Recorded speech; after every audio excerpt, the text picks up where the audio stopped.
প্রিয় দর্শক বন্ধুরা, আমার মেঘবালিকা চ্যানেলটিতে আপনাদের স্বাগত জানাই। আজ বলবো সুন্দরবনের বেশ কিছু রহস্যময় তথ্য, যেগুলো হয়তো আপনারা এর আগে কখনো শোনেননি।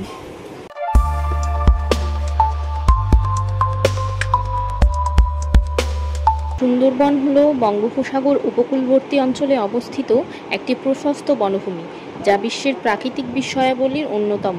পদ্মা, মেঘনা ও ব্রহ্মপুত্র নদীত্রয়ের অববাহিকার বদ্বীপ এলাকায় অবস্থিত এই অপরূপ বনভূমি বাংলাদেশের খুলনা, সাতক্ষীরা ও বাগেরহাট জেলার কিছু অংশ এবং ভারতের পশ্চিমবঙ্গ রাজ্যের দুই জেলা উত্তর চব্বিশ পরগনা ও দক্ষিণ চব্বিশ পরগনা জুড়ে বিস্তৃত। সমুদ্র উপকূলবর্তী নোনা পরিবেশের সবচেয়ে বড় ম্যানগ্রোভ বন হিসাবে সুন্দরবন বিশ্বের সর্ববৃহৎ অখণ্ড বনভূমি। 10,000 বর্গ কিলোমিটার জুড়ে গড়ে ওঠা সুন্দরবনের 6,517 বর্গ কিলোমিটার রয়েছে বাংলাদেশে এবং বাকি অংশ রয়েছে ভারতের মধ্যে। এটি 6 ডিসেম্বর 1997 খ্রিস্টাব্দে ইউনেস্কো বিশ্ব ঐতিহ্যবাহী স্থান হিসাবে স্বীকৃতি লাভ করে। সুন্দরবনকে জালের মতো জড়িয়ে রয়েছে সামুদ্রিক স্রোতধারা, কাদাচর এবং ম্যানগ্রোভ বনভূমির লবণাক্ততা সহ ক্ষুদ্র আয়তন দ্বীপমালা। মোট বনভূমির 31.1% অর্থাৎ 1874 বর্গ কিলোমিটার জুড়ে রয়েছে নদী, নালা, খাড়ি, বিল মিলিয়ে জলাকীর্ণ অঞ্চল। বনভূমিটি স্বনামে বিখ্যাত রয়্যাল বেঙ্গল টাইগার ছাড়াও নানান ধরনের পাখি, চিত্রা হরিণ, কুমির ও সাপসহ অসংখ্য প্রজাতির প্রাণীর আবাসস্থল হিসাবে পরিচিত। এই সুন্দরবনে প্রতি বছর দেশ বিদেশের অসংখ্য পর্যটক অপরূপ সৌন্দর্যে মুগ্ধ হয়ে এখানে ভ্রমণ করার মাধ্যমে প্রকৃতি থেকে বিভিন্ন জ্ঞান অর্জন করে। সর্বাধিক প্রচুর গাছের প্রজাতি হল সুন্দরী এবং গেওয়া।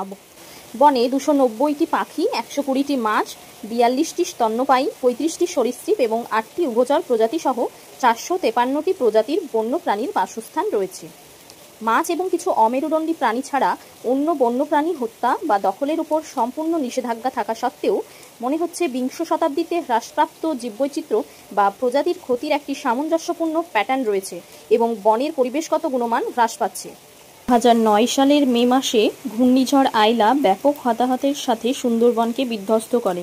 এই ঘূর্ণিঝড়ে কমপক্ষে 1 লক্ষ মানুষ ক্ষতিগ্রস্ত হয়। এবার আসি নামকরণে। বাংলায় সুন্দরবনের আক্ষরিক অর্থ সুন্দর জঙ্গল বা সুন্দর বনভূমি। সুন্দরী গাছ থেকে সুন্দরবনের নামকরণ হয়ে থাকতে পারে, যা সেখানে প্রচুর পরিমাণে জন্মায়। অন্যান্য সম্ভাব্য ব্যাখ্যা এরকম হতে পারে যে এর নামকরণ হয়তো হয়েছে সমুদ্রবন বা চন্দ্রবান্ধে, অর্থাৎ প্রাচীন আদিবাসী থেকে। তবে সাধারণভাবে ধরে নেওয়া হয় যে সুন্দরী গাছ থেকেই সুন্দরবনের নামকরণ হয়েছে। এবার বলবো সুন্দরবনের ইতিহাস নিয়ে। মুঘল আমলে স্থানীয় এক রাজা পুরো সুন্দরবনের ইজারা নেন। ঐতিহাসিক আইনি পরিবর্তনগুলোয় কাঙ্ক্ষিত যেসব মৌলিক পরিবর্তন হয়েছে তার মধ্যে রয়েছে বিশ্বের প্রথম ম্যানগ্রোভ বন হিসেবে স্বীকৃতি পেয়ে বিজ্ঞানভিত্তিক তত্ত্বাবধানের অধীনে আসা। 1757 সালে ইস্ট ইন্ডিয়া কোম্পানি কর্তৃক মুঘল সম্রাট দ্বিতীয় আলমগীর এর কাছ থেকে স্বত্বাধিকার পাওয়ার পরপরই সুন্দরবন এলাকার মানচিত্র তৈরি করা হয়। বনাঞ্চলটি সাংগঠনিক ব্যবস্থাপনার আওতায় আসে 1860 খ্রিস্টাব্দের দিকে ভারতের তৎকালীন বাংলা প্রদেশে বন বিভাগ স্থাপনের পর থেকে। অষ্টাদশ শতাব্দীর শুরুতে সুন্দরবনের আয়তন বর্তমানের প্রায় দ্বিগুণ ছিল। বনের উপর মানুষের অধিক চাপ ক্রমান্বয়ে এর আয়তন সংকুচিত করেছে। এবার আপনাদের বলবো সুন্দরবনের ভৌগোলিক গঠন সম্পর্কে। এই যে দেখুন, এটি হলো সুন্দরবনের মানচিত্র, আর এই দ্বিতীয় ছবিটি হচ্ছে উপগ্রহ থেকে তোলা ছবি। পুরো পৃথিবীর মধ্যে সর্ববৃহৎ 3টি ম্যানগ্রোভ বনাঞ্চলের একটি হিসাবে গঙ্গা অববাহিকায় অবস্থিত সুন্দরবনের বাস্তুসংস্থান যথেষ্ট জটিল।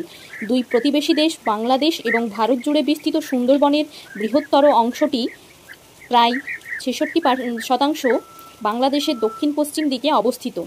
দক্ষিণে বঙ্গোপসাগর, পূর্বে বলেশ্বর নদী আর উত্তরে বেশি চাষ ঘনত্বের জমি বরাবর সীমানা।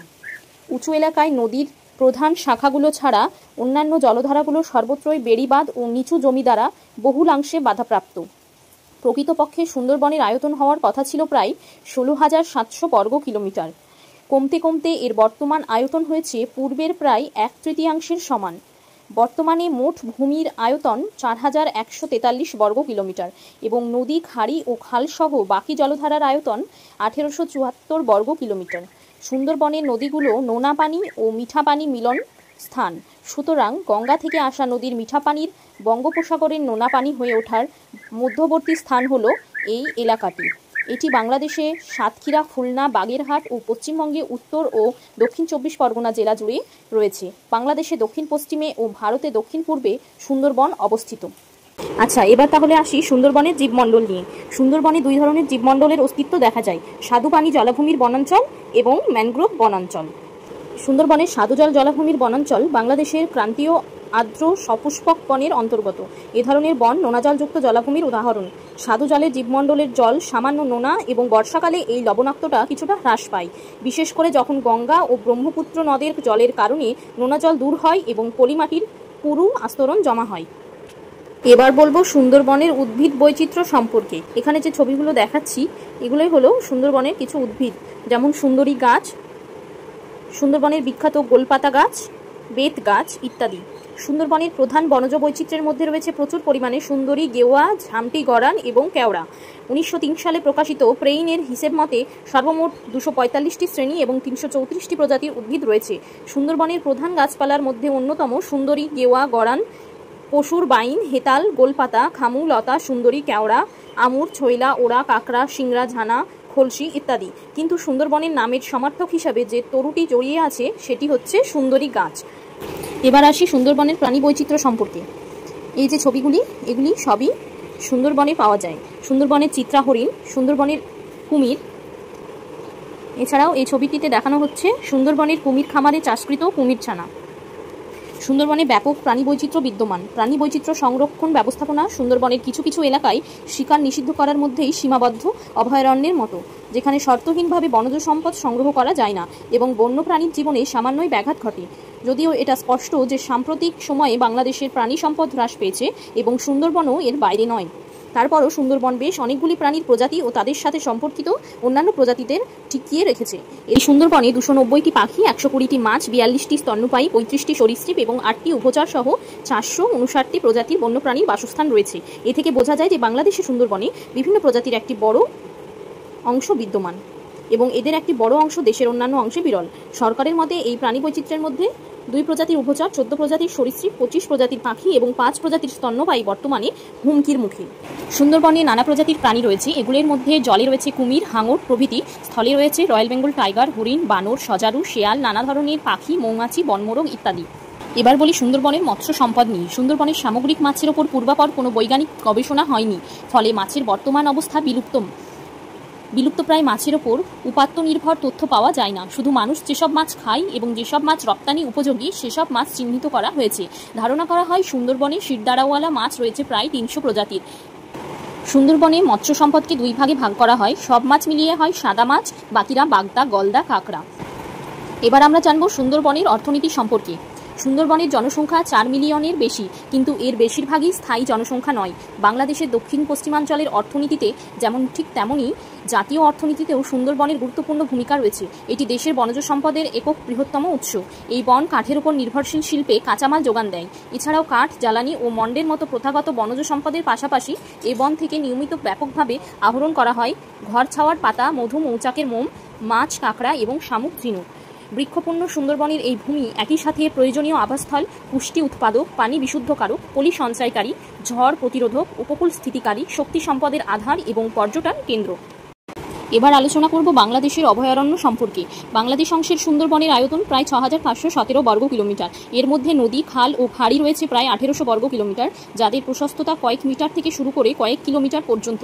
জালের মতো পরস্পরযুক্ত নৌপথের কারণে সুন্দরবনের প্রায় সব জায়গাতেই সহজে নৌকায় করে যাওয়া যায়। সুন্দরবনের ব্যবস্থাপনার দায়িত্বে রয়েছে 2টি বনবিভাগ, 4টি প্রশাসনিক রেঞ্জ, চাঁদপাই, শরণখোলা, খুলনা ও বুড়িগোয়ালিনি এবং 16টি বন স্টেশন।